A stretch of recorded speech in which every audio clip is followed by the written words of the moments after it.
स्वागत है आप सबका मेरे YouTube चैनल में। जैसे कि हम लोग वेक्टर्स का स्टडी कर रहे हैं, यह दूसरा क्लास है। इसके पहले क्लास में हम लोगों ने वेक्टर का डेफिनेशन और बहुत सारे टाइप्स को देखा। और अगर आप उस पहले क्लास को नहीं देखे हैं तो आपसे रिक्वेस्ट है कि उस पहले क्लास को जरूर जाकर देख लीजिएगा।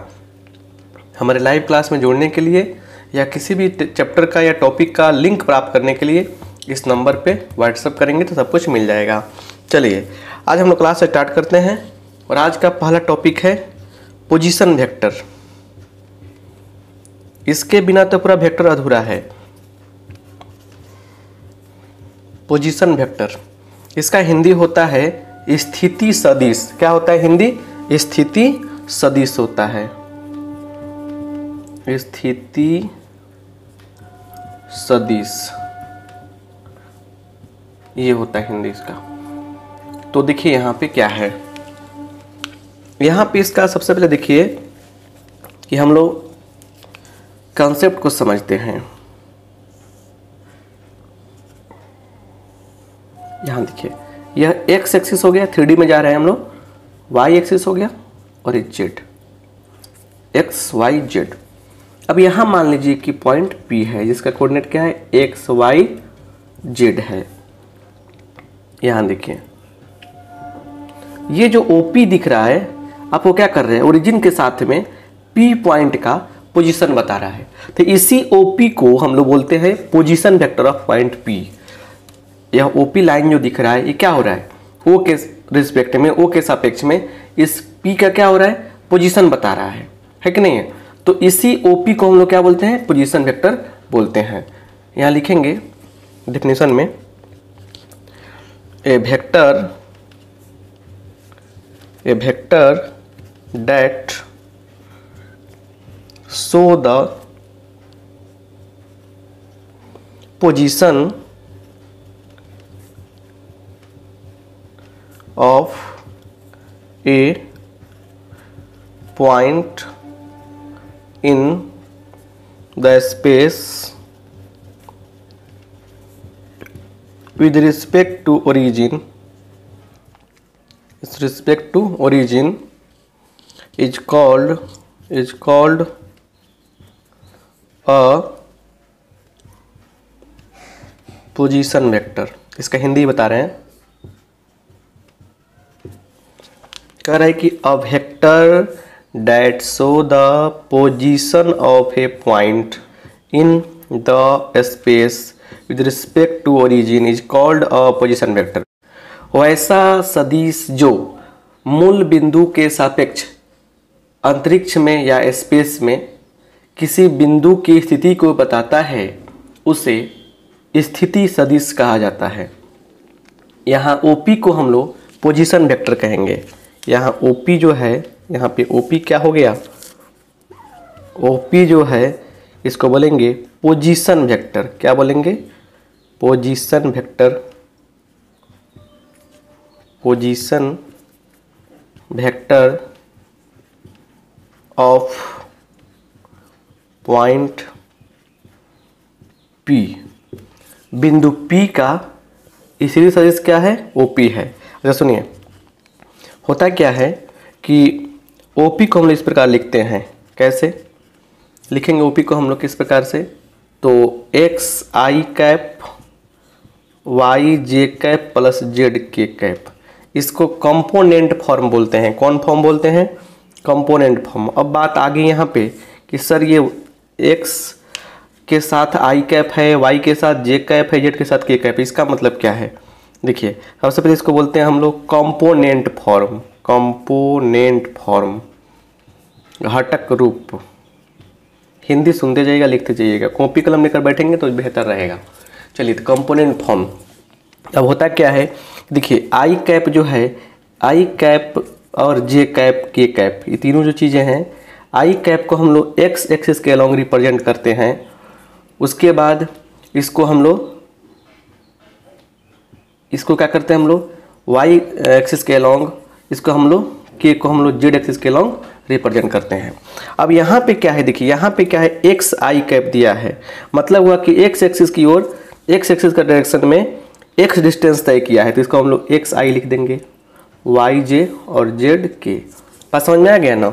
आई जे और के डायरेक्शन को बता रहा है। और यहाँ देखिए बता देना चाहते हैं आपको हम कि यहाँ पे हम लोग आई कैप, जे कैप एंड के कैप, इसको बोलते हैं यूनिट वेक्टर। क्या बोलते हैं? Unit vector. सही है, यूनिट वेक्टर्स। यूनिट वेक्टर कहने का मतलब क्या हुआ? कहते ही क्या हो गया, इसलिए आई का मॉड, जे का मॉड एंड के का मॉड क्या होगा? 1 होगा। सबका मॉडुलस क्या हो जाएगा? 1 हो जाएगा।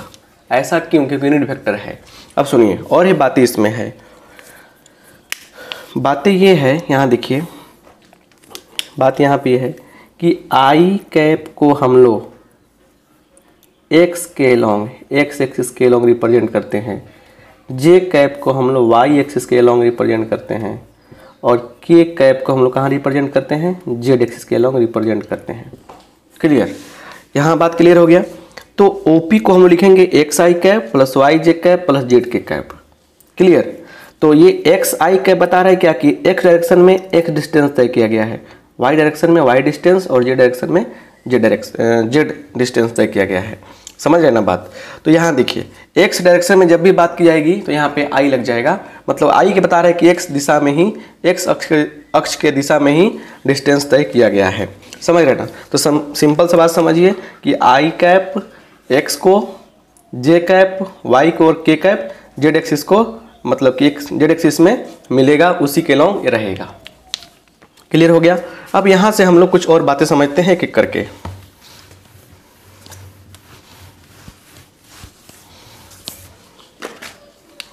यहाँ समझिए क्या है। यहाँ पे क्या है कि पोजीशन वेक्टर जो है उसको हम जनरली आर से डिनोट करते हैं, कि जिससे आर से, तो आर बराबर क्या हो जाएगा? एक्स आई cap plus Y j cap plus Z के कैप। यही ना है? अब सुनिए इसमें क्या है, एक्स आई cap Y j cap plus Z के कैप। तो एक्स आई कैप वाई जे कैप और जेड के कैप, इसको बोलते हैं हम लोग वेक्टर कंपोनेंट, सदिश घटक, वेक्टर कंपोनेंट, सदिश घटक। फर्स्ट बात ये। दूसरी बात ये है कि सिर्फ एक्स वाई एंड जेड को बोलते हैं स्केलर कंपोनेंट, अदिश घटक। एग्जाम्पल समझिए, आर बराबर मान लीजिए दिया गया है 3i cap 2j cap plus 5k cap. अब बताइए इसमें, देखिए इसमें क्या है कि 3i cap 2j cap 5k cap, ये जो है इसको बोलते हैं हम लोग, ये कहलाएगा वेक्टर कंपोनेंट, वेक्टर कंपोनेंट। और सिर्फ 3, 2 एंड 5 इसको क्या बोलेंगे हम लोग? स्केलर कंपोनेंट बोलेंगे। समझ गए ना? छोटी छोटी बातें हैं, समझने का प्रयास कीजिए। बेस बनाते हैं तो क्वेश्चन अपने आप बनना शुरू हो जाता है। इसलिए बेस जब बनाए आपका हम, उस समय हमारा कोऑपरेशन कीजिए, कोऑपरेशन की भावना रखिए। बस सब्र से देखना है और कुछ नहीं करना है। यहाँ देखिए आगे बढ़ते हैं, छोटी छोटी बातें हैं उसको समझने का प्रयास करते हैं। चलिए यहाँ लिखेंगे हेडिंग हम लोग, मैग्नीट्यूड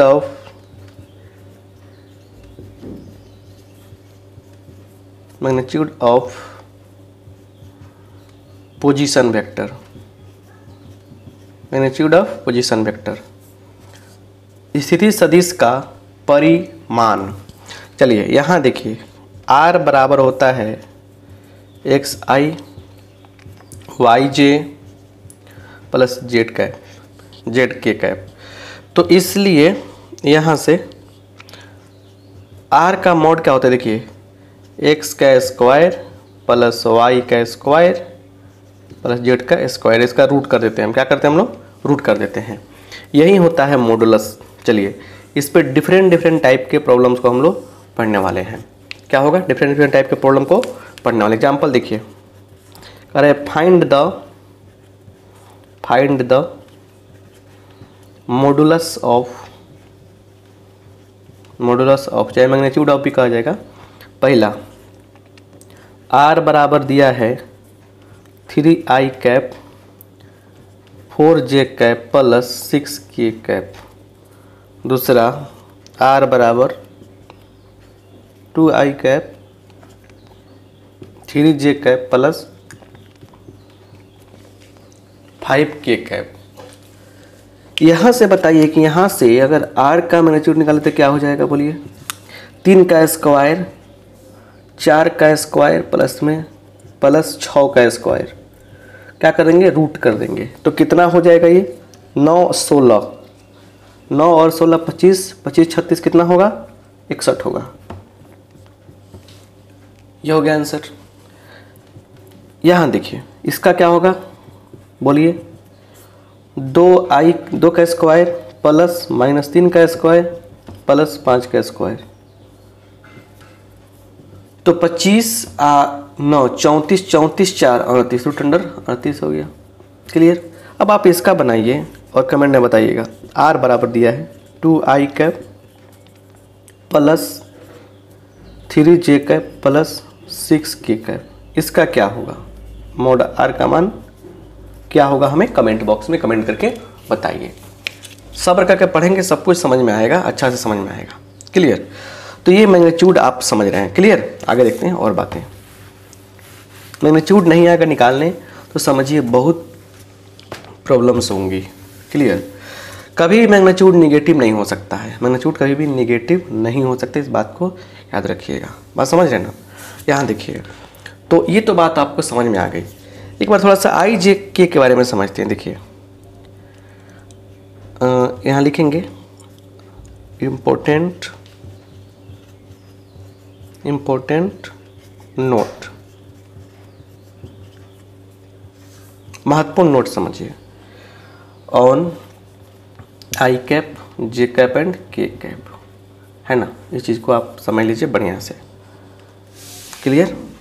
यहाँ पे देखिए, यहाँ पे क्या है कि बस देखते चलिए, x y z। यहाँ पे क्या लेते हैं कि x एक्सिस पे हम लोग एक पॉइंट लेते हैं, यहाँ पे ऐसे, समझे। इसका डिस्टेंस कितना है 1 यूनिट है, तो इसका पॉइंट क्या हो जाएगा x एक्सिस पर, x पे पॉइंट क्या हो जाएगा 1 0 0। इस पे पॉइंट क्या हो जाएगा, इसका भी डिस्टेंस कितना लेते हैं हम, इसका लेते हैं डिस्टेंस 1 यूनिट, तो हो जाएगा 0 1 0। क्लियर। और इस पे लेते हैं ऐसे ऐसे, यहाँ पे थोड़ा मोटा कर दीजिए, ये तो ओरिजिन है। ये लेते हैं हम के, मतलब इस पे भी 1 रखेंगे तो क्या होगा 0 0 1। क्लियर। इसका कोऑर्डिनेट देखिए। अब एक्स एक्सिस के लॉन्ग में क्या होता है, आई कैप आता है, ये वेक्टर आपका जे कैप हो जाएगा और ये क्या हो जाएगा आपका के कैप हो जाएगा। तो हमेशा आई को एक्स एक्सिस के लॉन्ग, जे को वाई के लॉन्ग और के को जेड के लॉन्ग करते हैं। इसका मैग्नीट्यूड हमेशा क्या होता है, आई कैप का मॉड, जे कैप का मॉड और के कैप का मॉड क्या होता है, हमेशा 1 के बराबर होता है। याद रखिएगा, ये क्या है, यूनिट वेक्टर्स हैं, इकाई सदिश हैं। यूनिट वेक्टर्स का मतलब समझ रहे ना। क्लियर। ये सब चीज़ बात जानना काफ़ी ज़रूरी है। बस सब्र कीजिए, देखते रहिए क्या हो रहा है यहाँ पे। क्लियर। इस सब बात को याद रखिएगा। राइट। अच्छा, तो ये कंफर्म हो गया, आपको सब बात जान गए। यहाँ पे आई जे एंड के, इसको एक और चीज़, एक और नाम से जानते हैं हम लोग, इसको ऑर्थोगोनल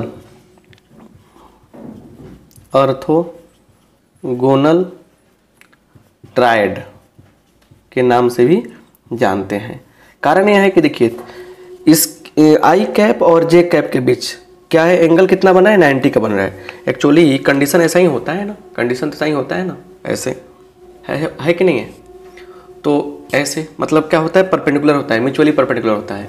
इस बात को याद रखिएगा, इसलिए इसको ऑर्थोगोनल ट्रायड भी कहा जाता है। तो आई जे के बारे में बात समझ में आ गया आपको। चलिए आगे बढ़ते हैं,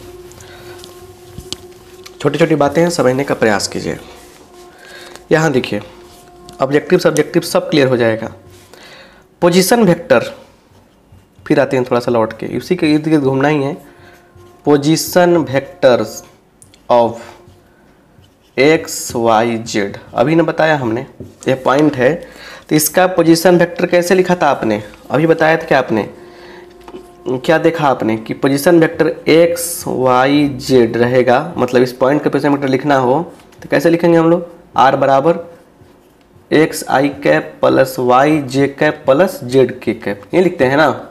चलिए, तो अब बात होती है, ये कहता है एग्जाम में एग्जाम्पल कि पोजीशन पीवी का मतलब पोजीशन वेक्टर पीवी ऑफ 3 4 5, इसका पोजीशन वेक्टर क्या होगा, ऑब्जेक्टिव टाइप क्वेश्चन आता है, क्या हो जाएगा बोलिए, ये हो जाएगा आपका 3i cap 4j cap plus 5k cap, ये हो जाएगा पहला।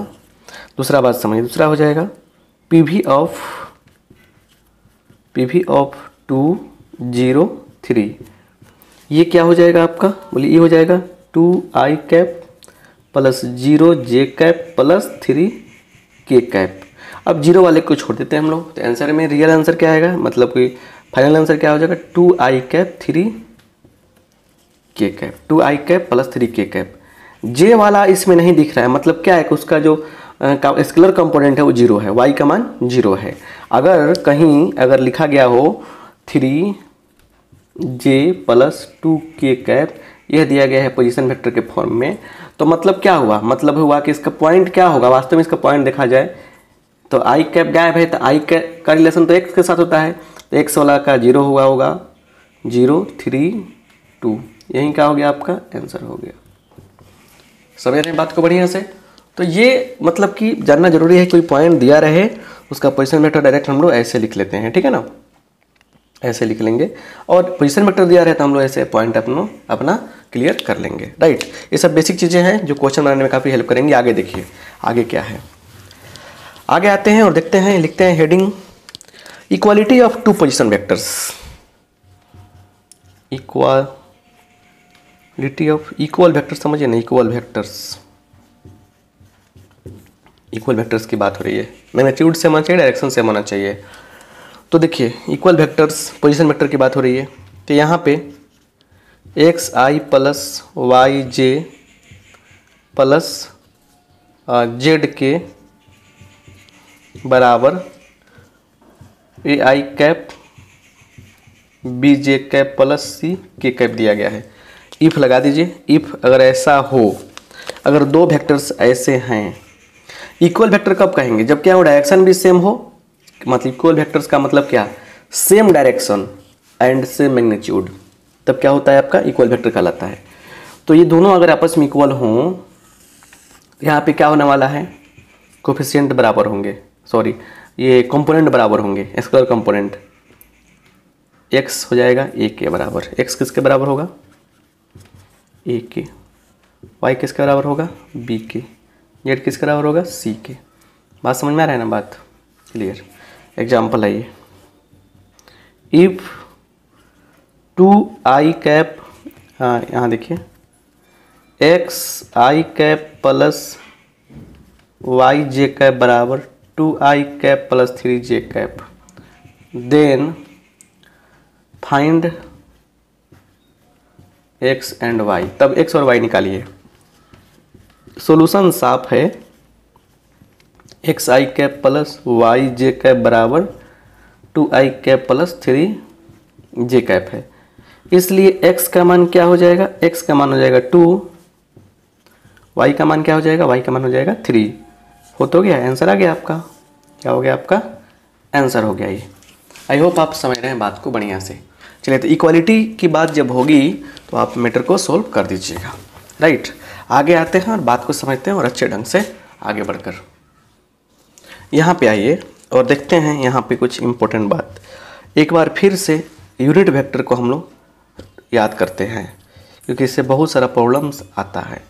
यूनिट वेक्टर, इसका सिंपल सा लॉजिक क्या था कि अगर कह रहे क्या कि ए अगर एक यूनिट वेक्टर है, ए क्या है, यूनिट वेक्टर है, इकाई सदिश है, तो ए का जो मैग्नीट्यूड होगा वो क्या हो जाएगा, 1 के बराबर होगा। यही तो बात है ना। चलिए, और इसको हम लोग क्या करते हैं, डिनोट करते हैं कैसे, ए कैप से, क्लियर। ए कैप क्या हो जाता है, तो ए का वेक्टर ए बाई उसका मैग्नीट्यूड, ऐसे ही करते हैं ना, ऐसे हम लोग करते हैं, राइट, ये बातें होती हैं। चलिए अब यहाँ पे आते हैं हम लोग, बात को समझने का प्रयास करते हैं। एग्जाम्पल कह रहा है फाइंड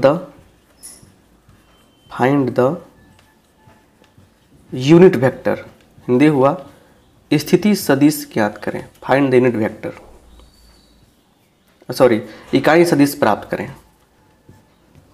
चलिए पहला गया, ए बराबर दिया है 2i cap plus 3j cap plus 6k cap. इसके अलावा इकाई सदिश क्या होगा, यूनिट वेक्टर क्या होगा। देखिए सोल्यूशन कैसे करते हैं हम लोग।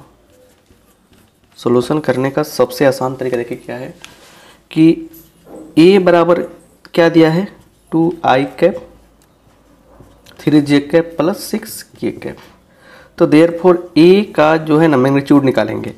a का मैग्नीट्यूड कितना होगा, तो 2 का स्क्वायर 4, 3 का स्क्वायर 9, 6 का स्क्वायर 36। इसका हम लोग क्या करने वाले हैं, रूट कर देने वाले हैं। रूट करने पर क्या मिलेगा, 7 मिलेगा। क्लियर, 36 और 9 45 4 49 49 का 7 आ जाएगा ना, तो ये 7 आ गया। अब देखिए अब लिखेंगे सिंस ए कैप बराबर क्या होता है, ए कैप बराबर होता है वेक्टर ए बाई ए का मैग्नीट्यूड। रही बात तो वेक्टर ए लिखिए 2i cap plus 3j cap plus 6k cap by 7। चलिए 2/7 क्या हो जाएगा, 2/7 i cap plus 3/7 j cap plus 6/7 k cap है कि नहीं। यहीं आपका क्या हो गया, यहीं आपका आंसर हो गया। ऐसे ऐसे बहुत सारी चीज़ें हैं, बहुत सारे क्वेश्चंस हैं जिसका आप सोल्यूशन कर सकते हैं। एक और क्वेश्चन देखते हैं ताकि कंसेप्ट और क्लियर हो जाए। फार्मूला सब बस फार्मूला कहीं खेल है, फार्मूला ये है उसी पर निकालना है। यूनिट वेक्टर से अक्सर क्वेश्चन पूछे जाते हैं। यहाँ देखिए बढ़िया से कह रहा है क्वेश्चन एक यहाँ पे, find p if p into x p into x नहीं, p into i plus j plus k is a unit vector. करे कि p का मान निकालना है, ठीक है ना, जहाँ पे ये क्या है यूनिट वेक्टर है, तो मतलब इसका मैग्नीट्यूड क्या होगा, 1 के बराबर होगा। चलिए सॉल्यूशन करते हैं। यहाँ पे यहाँ लिखेंगे p, लिखेंगे कि p इंटू आई कैप प्लस जे कैप प्लस के कैप, इसका मैग्नीट्यूड किसके बराबर हो जाएगा, 1 के बराबर हो जाएगा। यहाँ देखिए इसको गुना कर लीजिए, यहाँ पे कर लेंगे तो क्या हो जाएगा, देखिए P I plus P J plus P के कैप बराबर 1 नहीं हो गया। इसका मैग्नीट्यूड निकालना है, क्या होगा पी का स्क्वायर फिर पी का स्क्वायर प्लस पी का स्क्वायर। क्लियर। और यहाँ पे क्या है कि इसका रूट कर देते हैं हम लोग बराबर 1। यहाँ पे ये क्या हो गया 3p का स्क्वायर का रूट बराबर 1। या देखिए यहाँ पे सिंपल सा लॉजिक है, दोनों स्क्वायर कर दीजिए आप, तो √3 दोनों स्क्वायर करेंगे तो क्या होगा बोलिए 3p स्क्वायर बराबर 1 हो जाएगा। दोनों तरफ क्या किया हमने, वर्क कर दिया। बात समझ में आया कि नहीं आया, दोनों तरफ वर्क करेंगे तो रूट हट जाएगा। अब देखिए यहाँ पे p स्क्वायर बराबर क्या हो जाएगा 1 हो जाएगा, इसलिए p बराबर 1/3 हो जाएगा, 3 से जगह डिवाइड कर देगा, तो p बराबर क्या होगा प्लस माइनस 1/3 का रूट। यही ना हुआ, नहीं दिख रहा है, थोड़ा सा हटाते हैं। चलिए ये p बराबर क्या हो जाएगा प्लस माइनस 1/3 का रूट, मतलब क्या हो गया प्लस माइनस 1/√3। यही क्या हो गया p का आंसर हो गया। बात समझ रहे ना, तो ऐसे करना है। क्लियर। क्या किया, सब में गुना कर दिया तो निकल गया। इसका कोफिशिएंट, इसका माने गुणांक क्या है p है, मतलब स्क्वायर कंपोनेंट क्या है p है, p है, p है, p square x square y square z square करते नहीं करते हैं, P square P square P square, 3p² हो गया, स्क्वायर किया दोनों साइड में तो क्या हो गया, रूट हट गया, 3p² बराबर 1 हो गया, तो 3 से आके भाग कर दिया, p² बराबर 1/3, तो p बराबर क्या हो गया, स्क्वायर हटेगा तो रूट चढ़ेगा, प्लस माइनस के साथ आएगा। बात समझ रहे ना। तो ये बात आपको समझ में आ गई होगी, कोई दिक्कत आपको नहीं हुआ होगा। चलिए आगे बढ़ते हैं और समझते हैं अगले कंसेप्ट को अगले लॉजिक के साथ में। यहाँ हेडिंग बनाएंगे हम लोग, क्या चीज़, एडिशन ऑफ टू वेक्टर्स बनाइए यहाँ पे, एडिशन ऑफ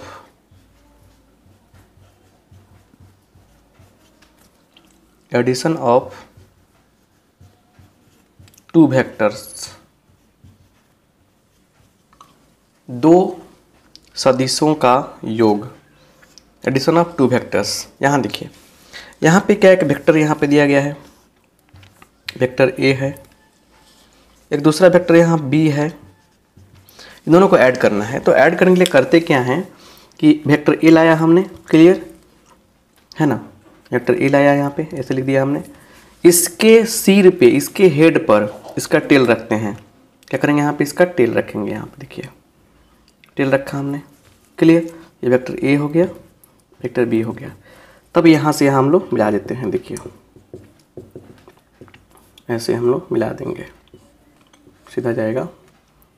और ये जो होता है, ये होता है आपका a प्लस बी के बराबर होता है। ये क्या होता है, a प्लस बी के बराबर होता है, क्लियर। ए का डायरेक्शन ऐसे है, बी का ऐसे है, तो ऐसे आना चाहिए था ना, लेकिन नहीं, जो रिजल्टेंट होता है, जो आंसर आता है वो ऐसे होता है। और इसको बोलते हैं हम लोग क्या, इसको बोलते हैं रिजल्टेंट ऑफ, क्या बोलते हैं, परिणामी, resultant vector, resultant of A and B, A और बी का परिणामी सदिश कहते हैं उसको। बात समझ रहे ना, क्या कहते हैं, ए और बी का परिणामी सदिश कहते हैं। क्लियर, बात समझ में आ गया ना।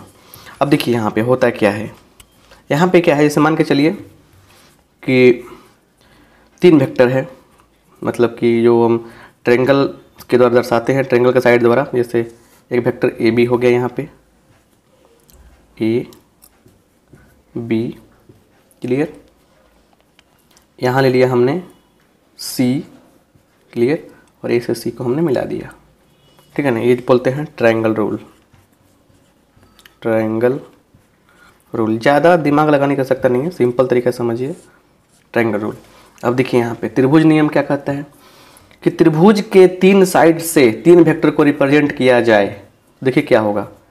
तो इस फिगर में देखिए A B B C, A B vector plus B C vector, और ऐसे आना चाहिए ना, देखिए ऐसे जा रहे हैं, ऐसे जा रहे हैं, ऐसे आना चाहिए, लेकिन नहीं, जो रिजल्टेंट होगा, जिसका डायरेक्शन अपोजिट होगा, उसको क्या बोलेंगे हम, रिजल्टेंट वेक्टर बोलेंगे। तो क्या हो जाएगा आपका, ए सी हो जाएगा, ए सी हो जाएगा, ए सी वेक्टर।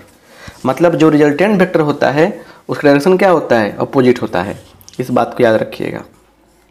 यहाँ देखिए, यहाँ पे इसको हम लोग और अलग तरीके से भी रिप्रेजेंट कर सकते हैं। कैसे, A B plus B C बराबर क्या, माइनस सी ए। बताया था ना निगेटिव वेक्टर कि पलटने में माइनस लग जाता है, माइनस सी ए। अच्छा, इसको हम चाहें तो ऐसे लिख सकते हैं ना, A B plus B C plus, या के जुड़ जाएगा इधर सी ए वेक्टर बराबर 0 वेक्टर। तो ऐसे भी हम लोग रिप्रेजेंट कर सकते हैं। फिगर दे देगा, अब बोलेगा कौन सही है। आप एनसीईआरटी किताब में देखिएगा 10.2 का लास्ट क्वेश्चन में, लास्ट मतलब कि लास्ट में सब ऐसे क्वेश्चन दिया गया होगा। तो वेक्टर का इसमें एडिशन क्या कहता है कि अगर त्रिभुज के साथ में ट्रायंगल रूल कहता है कि अगर ट्रायंगल के 3 साइड द्वारा वेक्टर को रिप्रेजेंट किया जाए तो दोनों 2 साइड का जो सम होगा उसका डायरेक्शन सेम होगा, जिसका डायरेक्शन सेम होगा उसको सम करेंगे, और इसका अपोजिट होगा वो क्या होगा, ये आपका रिजल्टेंट वेक्टर कहलाएगा। इसका डायरेक्शन सेम है, देख रहे हैं डायरेक्शन सेम है, यहाँ ऐसे जा रहा है, तो दोनों को ऐड कर दिया हमने, और इसका अपोजिट है तो क्या हो गया, रिजल्टेंट वेक्टर हो गया। तो नॉर्मली ये सब चीज़ आप पढ़े होंगे फर्स्ट ईयर में, इसलिए जितना ज़्यादा फोकस हम नहीं कर रहे हैं इस पर। अब आइए इसको समझते हैं, ठीक है ना। इसमें पैरेललोग्राम रूल भी आता है, पैरेललोग्राम रूल भी आता है इसमें, उसको थोड़ा फोकस करना है, तो बाद में कहिएगा सर नहीं बताए थे। पैरेललो समांतर चतुर्भुज का नियम, parallelogram law of addition of vector. Vector addition का पैरेललोग्राम रूल कहता है कि देखिए यहाँ पे समझिए, एक साइड हो गया ये पैरेललोग्राम का, दूसरा साइड हो गया, ठीक है। पहले रिप्रेजेंट करने दीजिए पैरेललोग्राम को। समानांतर चतुर्भुज हो गया ये, ठीक है ना। ये देखिए ये, तो एक साइड जो है पहले वेक्टर माने एक साइड जो है उसको वेक्टर ए द्वारा रिप्रेजेंट करते हैं, ठीक है ना। और दूसरा साइड क्या है, संगत साइड, करस्पॉन्डिंग साइड्स, यह वेक्टर बी हो गया।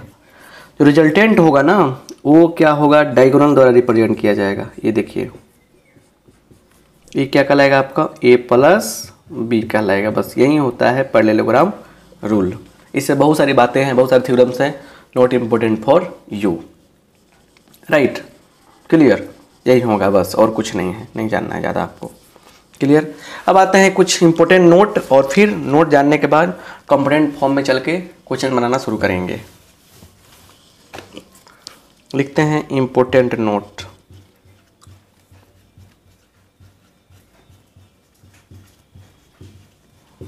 देखिए यहाँ पे पहला, A vector plus B vector बराबर B vector plus A vector, vector A plus vector B बराबर vector B plus vector A. Commutative law क्या होता है, फॉलो होता है, कोई दिक्कत नहीं। क्रम विनिमय नियम लागू होता है, 2 + 3 = 5, 3 + 2 = 5, बात बराबर होता है। चलिए दूसरा रूल कहता है कि अगर ए में बी जोड़ा, A vector plus B vector plus बाद में सी जोड़ा, इसको ऐसे भी लिख सकते थे, ए बी प्लस सी, ऐसे भी हम लोग कर सकते हैं। तीसरा देखिए, तीसरा कहता है कि ए में 0 वेक्टर जोड़ें, 0 में ए वेक्टर जोड़ें तो ए मिलने वाला है। क्या मिलने वाला है, ए मिलने वाला है। तो यहाँ पे 0 वेक्टर को बोलते हैं is called additive identity.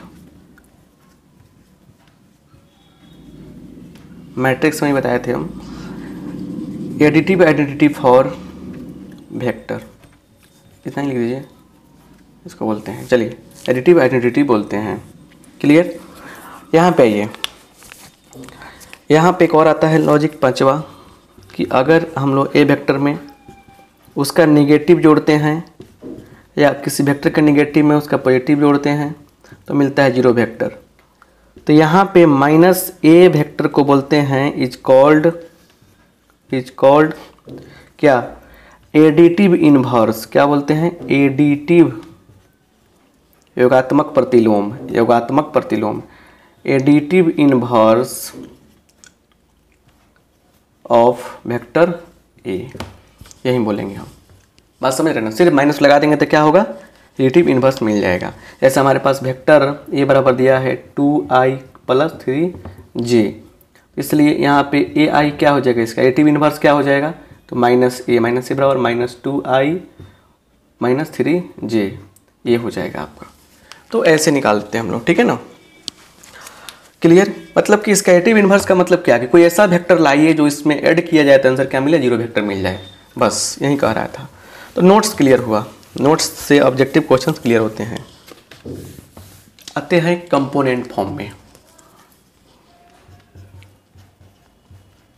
Component form, घटक रूप। लेट वेक्टर ए बराबर a1i cap, b1j cap, c1k cap. Vector B बराबर a2i cap, b2j cap, c2k cap, b2j cap plus c2k cap, ठीक है ना। इसलिए वेक्टर a प्लस b बराबर क्या हो जाएगा, चलिए दोनों को ऐड करेंगे, तो a1 प्लस a2 साथ में i cap plus b1 plus b2 साथ में j cap, c1 plus c2 साथ में k कैप। ये रहा शानदार तरीका।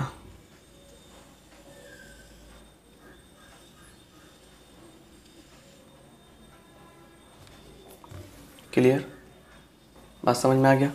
अब यहाँ पे आते हैं, एग्जाम्पल देखते हैं। ए बराबर 2i कैप प्लस 3 जे कैप प्लस 5 के कैप, बी बराबर 3i कैप प्लस 2 जे कैप प्लस 6 के कैप। तो इसलिए ए प्लस बी बताइए आप क्या हो जाएगा। 3 2 5 आई कैप प्लस 3 2 5 जे कैप प्लस 6 5 11 के कैप। ऐसे क्वेश्चन बनता है। जोड़ तो आपको आज ही आ ही गया, आसान है जोड़, तो पहले सीखे थे आप, ठीक है ना। चलिए यहाँ इसको स्क्रीनशॉट ले लीजिए, चाहे नोट कर लीजिए, ठीक है ना। स्क्रीनशॉट लेकर चलिएगा, नोट कीजिएगा तो मज़ा आएगा, अच्छा रहेगा। अब यहाँ से लिखते हैं difference of two vectors, difference of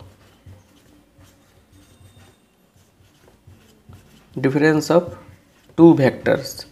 इसको बस तुरंत ऐसे ही समझ लीजिए डायरेक्टली, जैसे एडिशन हुआ है उसी के बेस पर भी काम करेगा। कि जैसे देखिए ए बराबर क्या है, a1 आई कैप b1 जे कैप प्लस c1 के कैप, b बराबर क्या है a2 आई कैप b2 जे कैप प्लस c2 के कैप।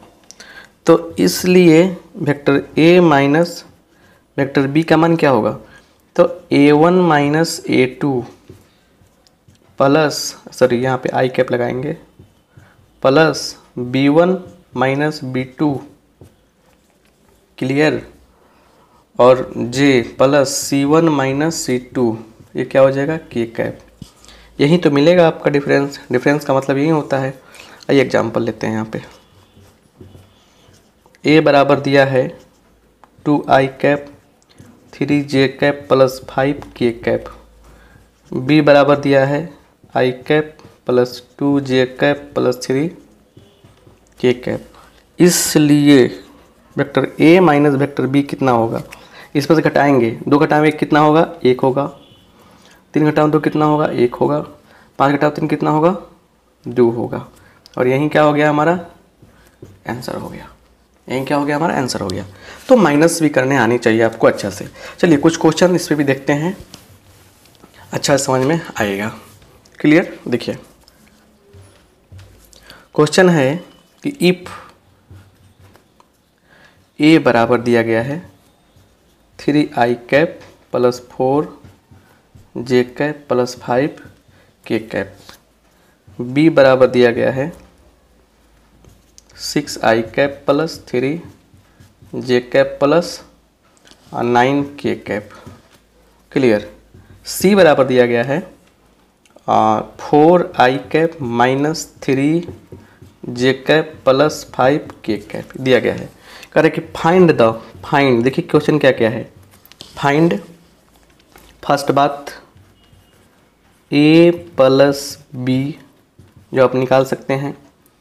दूसरा क्वेश्चन कह रहा है कि a plus b plus c, ये भी आप निकाल सकते हैं, तीनों को जोड़ सकते हैं। तीसरा क्वेश्चन देखिए जैसे बताया वैसे ही कह रहे हैं ना, a माइनस b, ये भी आप कर सकते हैं। चौथा b माइनस c, ये भी आप कर सकते हैं। पांचवा a माइनस c, ये भी आप कर सकते हैं। ये सब कर सकते हैं, बट एक और चीज़ देखिए कह रहा है क्या, फाइंड यूनिट वेक्टर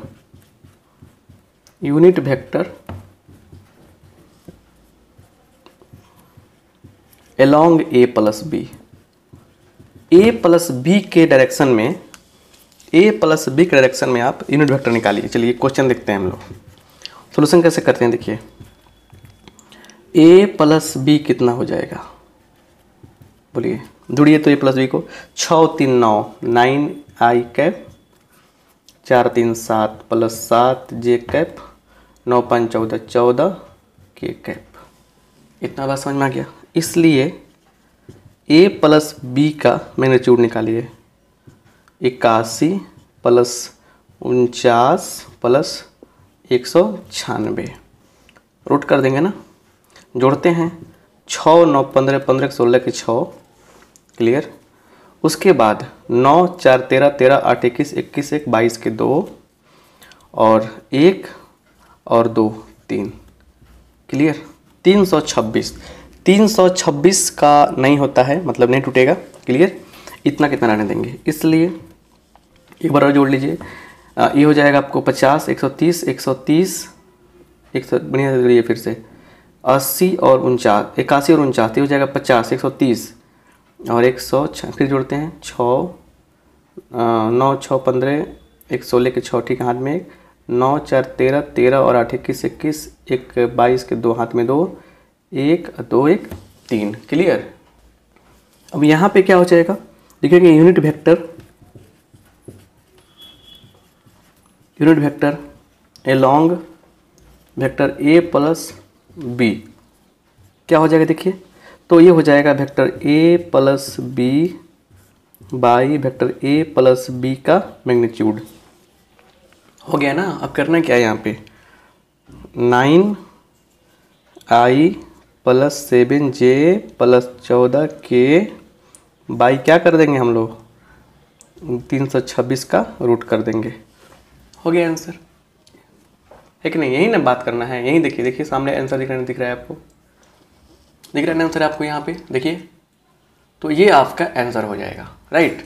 स्क्रीनशॉट ले सकते हैं आप, लाइट पड़ रहा होगा इसलिए हम थोड़ा सा यहाँ पे क्लियर कर दे रहे हैं, स्क्रीनशॉट लीजिए। तो चलिए, तो इस तरह से इससे निकाल सकते हैं आप। चलिए अगला टॉपिक देखते हैं, अगला टॉपिक क्या है। कुछ टॉपिक क्लियर करके ही जाना पड़ेगा ना, नहीं तो दिक्कत हो जाएगा, दिक्कत तो होना ही है, नहीं पढ़ेंगे तो।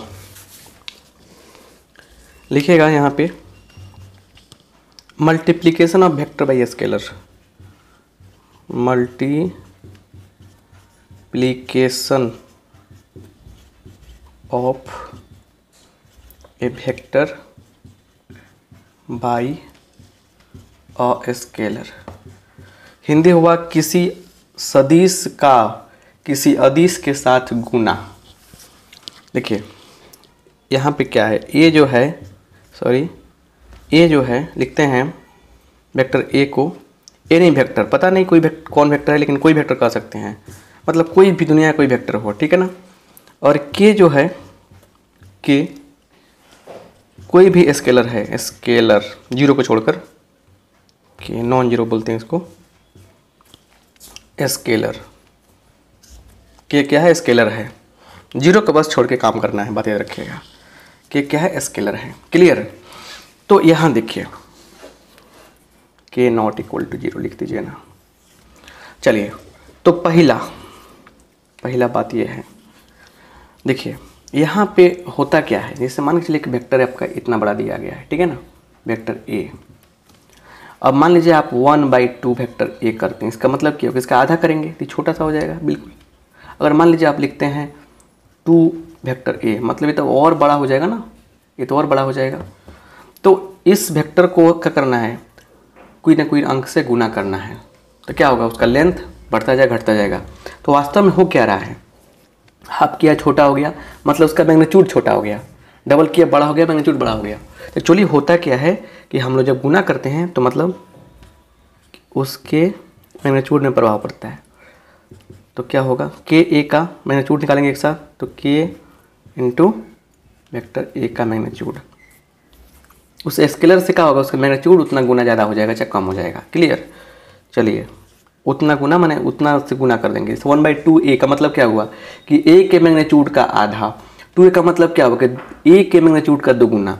मतलब क्या है कि स्केलर से गुना करने का मतलब क्या है, उसके मैग्नीट्यूड में डिफरेंस देखना, कि 1/2 किया तो हाफ हो गया उसका मैग्नीट्यूड, 2 से मल्टीप्लाई किया डबल हो गया। तो डायरेक्ट असर किससे पड़ता है, उसके मैग्नीट्यूड पे पड़ता है। तो यहाँ पे क्लियर बात इतना समझ में आ गया ना।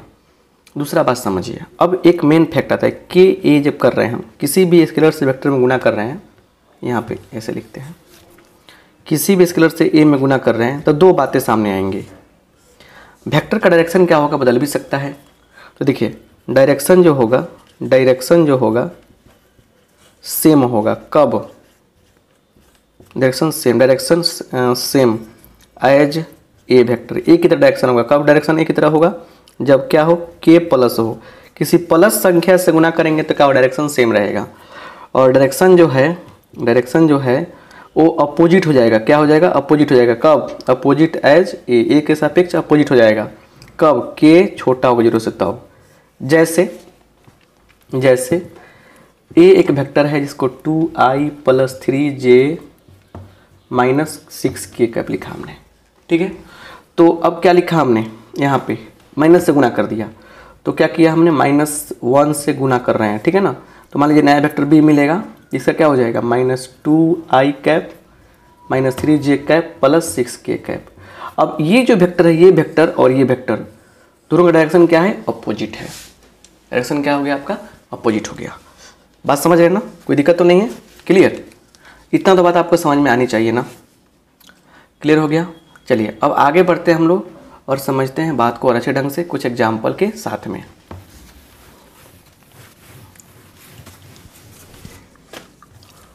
क्वेश्चन लिखेंगे यहाँ पे, इफ a बराबर 2i + 3j + 4k, b बराबर 5, यहाँ b बराबर क्या दिया है, तो 3i cap + 4j cap + 6k cap. तो कह रहा है पहला, मतलब फाइंड निकालने के लिए कह रहा है। पहला बात करें कि a 2a + 3b निकालिए। कैसे निकालेंगे बोलिए,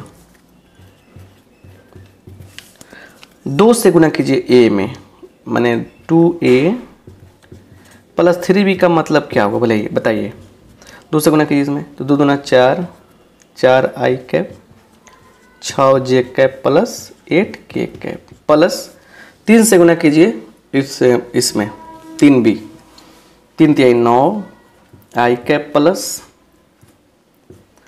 12, 3 × 12 j कैप + 18 k कैप। ये 4 और 9 13, 6 12 18, 8 8 18 और 8 26। यही क्या हो गया, आपका आंसर हो गया। तो ऐसे तो आप निकाल सकते हैं, गुना करके जोड़ देना है बस। दूसरा भी कह सकता था आपसे 2a cap a vector - 3b vector, ये आप निकाल सकते हैं, राइट। इतना कोई दिक्कत आपको नहीं होनी चाहिए निकालने में, क्लियर। आगे भी देख लेते हैं, a + 2b वेक्टर + 3, यहाँ पे को c ले लेते हैं।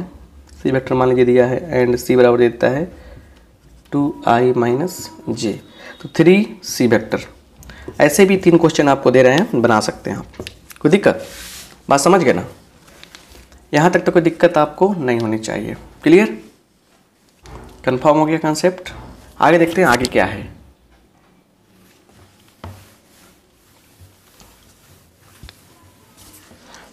तो अब नेक्स्ट क्लास में बहुत सारे कंसेप्ट देखेंगे, काफ़ी समय हो गया। फिर मिलते हैं अगले क्लास में। अच्छा लगा है तो लाइक कर दीजिएगा, शेयर कर दीजिएगा, कमेंट करके बताइए कि कैसा लगा आपको। आप सबका बहुत बहुत धन्यवाद।